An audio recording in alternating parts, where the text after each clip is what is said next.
Russian President Vladimir Putin has called for a 36-hour ceasefire in Ukraine from January 6th to the 7th to allow people to celebrate Orthodox Christmas. Ukraine and other countries, however, have dismissed the gesture as a ruse to stop Ukrainian forces from advancing. Choi Min-jung reports.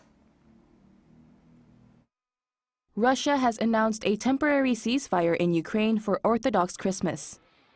The Kremlin said President Vladimir Putin on Thursday instructed the defense minister to enforce a ceasefire for 36 hours from January 6th to the 7th.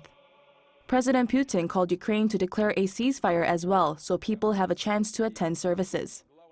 However, Ukrainian President Volodymyr Zelenskyy said Russia is using the ceasefire as cover to prevent Ukrainian forces from advancing in the eastern Donbas region.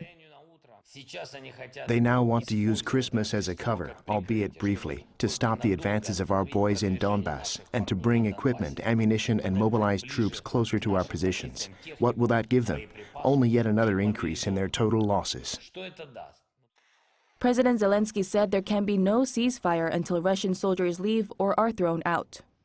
In the United States, President Biden expressed skepticism too.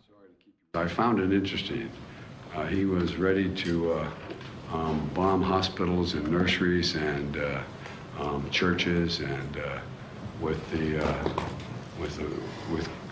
on the 25th and New Year's, and I mean, you know, I think he's trying to find some oxygen. British Foreign Secretary James Cleverly said the supposed ceasefire will do nothing to achieve peace.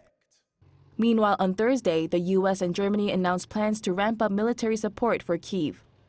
The U.S. intends to provide about 50 Bradley fighting vehicles, while Germany is set to provide Ukraine with Marder fighting vehicles.